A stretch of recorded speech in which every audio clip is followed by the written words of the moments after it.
Welcome to Jurassic World.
Guests, welcome to the Jurassic World Minute, where we'll be visiting Jurassic World 1 minute at a time. And don't forget, the Mosasaur feeding show starts at 10 AM. I'm Brad. I'm Dave. And on this episode, we're diving into Jurassic World with Minute 1. But before we get to that, David, we're going to continue our Jurassic-Pedia featured article segment. On this episode, going to probably one of the bigger articles on the site, which is the Jurassic World and Isla Nublar article, which is pretty much documenting the entire, or a little bit of the prehistory for how Jurassic World come to be in the canon, and all the way up to them leaving at the end of the film. A lot of info here about Isla Nublar as well, all the stuff they built, all your different sectors, the map. Yeah, some great stuff here. Yeah, this was actually one that we had split off from the this one was actually split off from the original Jurassic Park Isla Nublar article. Originally, everything Isla Nublar had been in one spot. It had all been in basically one article, and it was massive, huge, and we were like, okay, this is getting way too big. We need to split this up. So that's what we did. We split this up, and our contributor, Troodon Formosus, was incredible in doing this all for us. He was mainly the main mastermind behind this article. Yeah, there's a great amount of detail here, and even just sort of the map that was created, all the different sectors, and then just linking a lot of the stuff, the ferry landing, monorail, golf course, gondola, monorail, all the sort of stuff that's on the island, linking different articles to some of that stuff as well, which we're definitely going to be using and looking at some of this stuff as we continue in the Jurassic World Minute. So yeah, head over to Jurassic-Pedia.com. Link to this is going to be on the run sheet and up on the site, up on the Jurassic Minutes page. You come here and you don't learn anything about these animals except what you want to know. You made them and now you think you own them. We do own them. Extinct animals have no rights. They're not extinct anymore, Hoskins. Exactly. Dave, ready to get into Minute 1? Yeah. As we open on Minute 1 of Jurassic World, we get the Universal logo, and as the titles come around the world, that eerie Jurassic World score starts to kick in. How much cooler would it be if we had the Earth here, like the Battle at Big Rock, and the Tyrannosaur skull as the continental landmass? At the 27-second mark, we cut to the new Amblin Entertainment logo as the little boy rides his bike up over the moon. At the 34-second mark, we get bright light cut through to black, introducing our new player to the franchise, Legendary Pictures.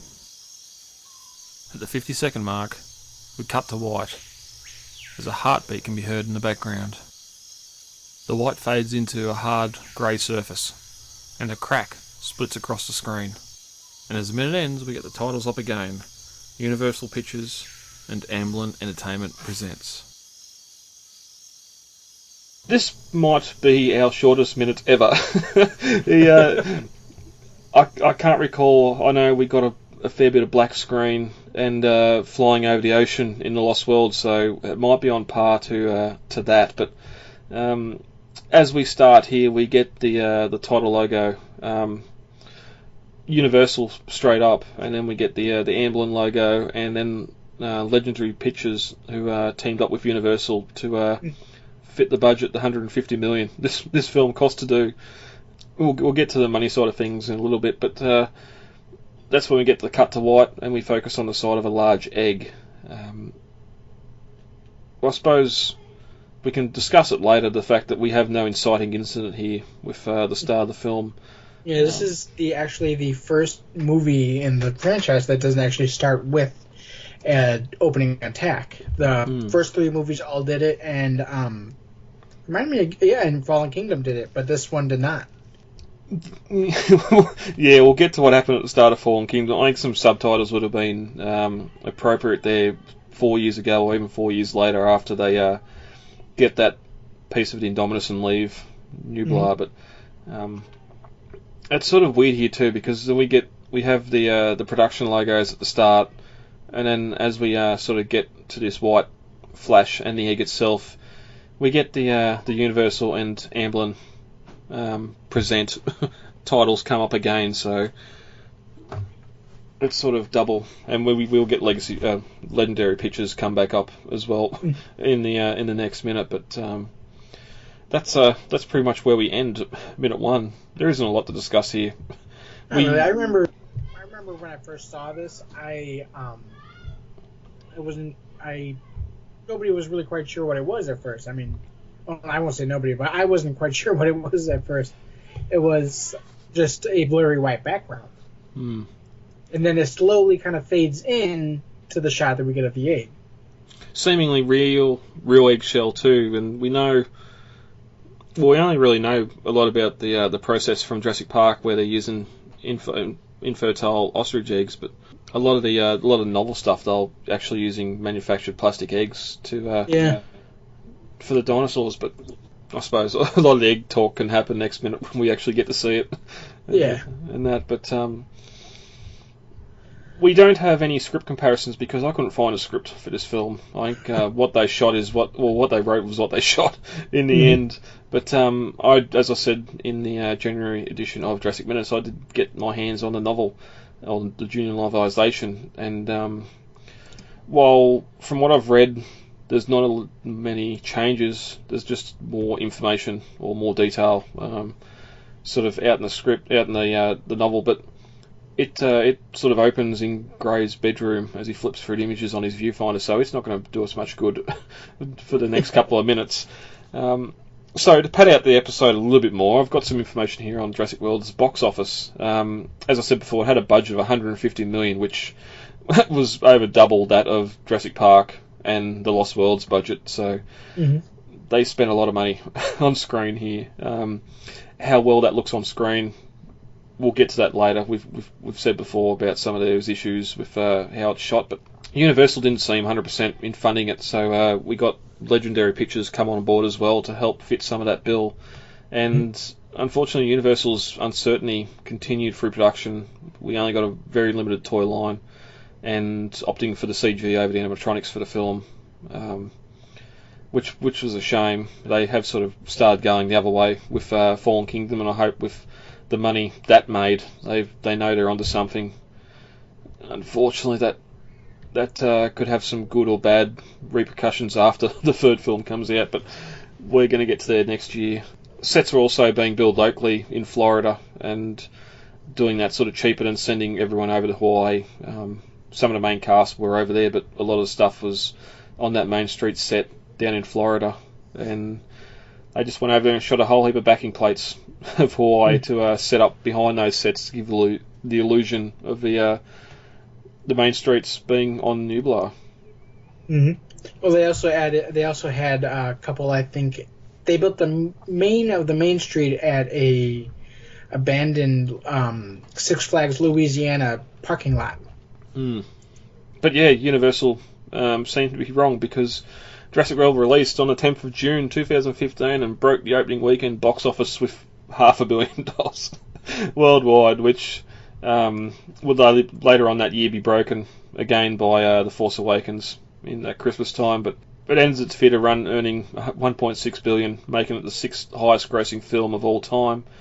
And more importantly, it's the highest grossing film for Universal that they've ever released. As of 2015, I went and checked the list because I would have thought I think it was Fast 7, the one where Paul Walker had just died. I thought that would have beaten it because it went up pretty quick as well, but it isn't. It's Jurassic World is still Universal's highest money maker. Mm-hmm.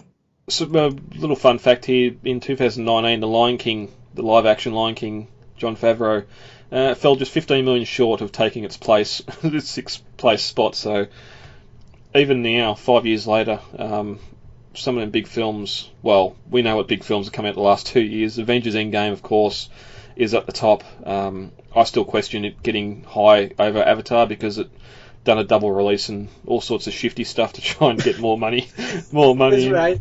I say the same exact thing. I thought I was going to be like, all right, I'm preparing for the hate mail from the Marvel fans here, but I still think Avatar is the rightful first place winner because Endgame had to get two releases in order to do that. Avatar did 2 releases too, but it made all of it. It broke the record on its first release. Yeah. Re-releasing Endgame just to lead into Spider-Man: Far From Home was a cheat. You might tell we're maybe both a little bit of James Cameron fans. But second, of course, third is Titanic, which bet out The Lost World in '97, as we've talked about before. Then you got 4th place, which is The Force Awakens, which destroyed those numbers in 2015. Avengers: Infinity War, number 5, then of course Jurassic World, number 6. Then you got the original Avengers, and Furious 7 was that was 2015 as well. So Universal had a big year with those two, but that's number 8. So that's definitely a Marvel heavy top 8. But yeah.